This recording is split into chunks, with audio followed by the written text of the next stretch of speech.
Bonjour chers amis, je m'appelle Alain Pilote et je suis le rédacteur de la revue Vers demain.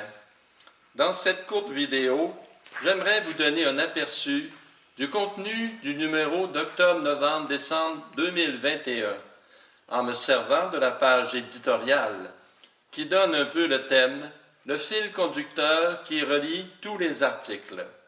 Tout d'abord, comme depuis les 5 dernières années, ce numéro d'octobre-novembre-décembre contient le calendrier pour l'année qui vient, 2022, avec les saints et bienheureux de chaque jour qui nous accompagnent dans notre pèlerinage terrestre vers la patrie céleste.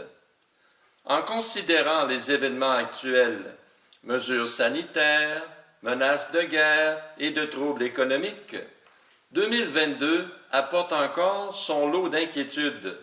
L'une d'entre elles étant l'avènement d'une société de contrôle de l'individu, où tous sont fichés et surveillés, comme en Chine communiste, avec un système ironiquement appelé crédit social.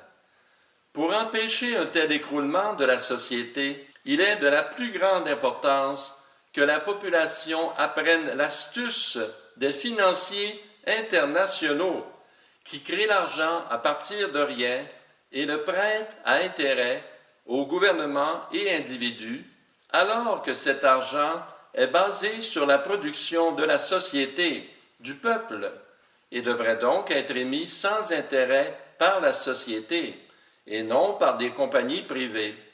C'est ce que Vers demain explique dans chaque numéro avec la solution de la démocratie économique. Avec tout ce qui se passe présentement, plusieurs sont portés à dire que nous vivons dans des temps apocalyptiques, mais, paradoxalement, ce sont aussi des temps d'espérance.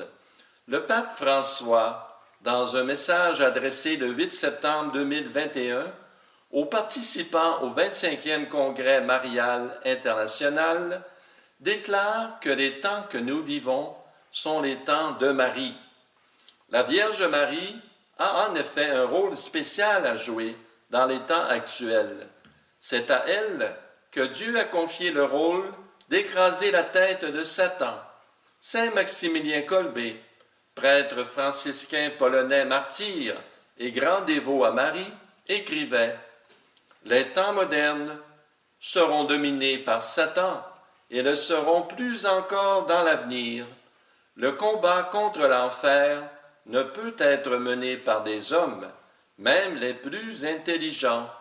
Seul l'Immaculée a reçu de Dieu la promesse de la victoire sur le démon. Cependant, depuis qu'elle est montée au ciel, la Mère de Dieu demande notre collaboration.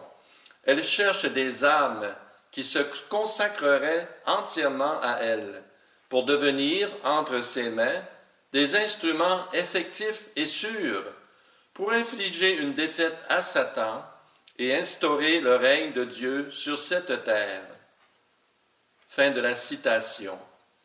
Dans un message donné le 4 septembre 2021 à Ivan Dragičević, un des voyants de Medjugorje, la Vierge Marie déclarait « Chers enfants, moi, par vos prières et à travers vous, je peux arrêter les projets de Satan qui, chaque jour, vous éloignent de plus en plus de Dieu et détruisent tout ce qui est beau dans le monde. » Dans le livre Interview Entrée dans l'espérance, publié en 1994, Saint Jean-Paul II déclarait « J'ai appris directement du cardinal Stefan Wyszyński que son prédécesseur, le cardinal Auguste Lund, avait prononcé avant de mourir cette parole prophétique. La victoire, si elle vient, viendra par Marie. Au cours de mon ministère pastoral en Pologne, j'ai été témoin de l'accomplissement de cette parole. Le Christ vaincra par Marie. Il veut qu'elle soit associée aux victoires de l'Église dans le monde d'aujourd'hui et dans celui de demain. » Fin de la citation. À Fatima, le 13 juillet 1917, la Vierge Marie déclarait aux 3 petits voyants « Vous avez vu l'enfer, où vont les âmes des pauvres pécheurs. Pour les sauver, Dieu veut établir dans le monde la dévotion à mon cœur immaculé. À la fin, mon cœur immaculé triomphera. Se consacrer à Marie, c'est choisir, à la suite de nombreux saints de l'Église, de lui appartenir d'une façon spéciale pour suivre Jésus avec elle et par elle. Ne crains pas de prendre Marie chez toi, avait dit en songe l'ange de Dieu à saint Joseph. Et au pied de la croix, Jésus a confié sa mère à saint Jean, qui, dès lors, l'a pris chez lui. Se consacrer à Marie, c'est donc prendre Marie chez soi, dans son cœur.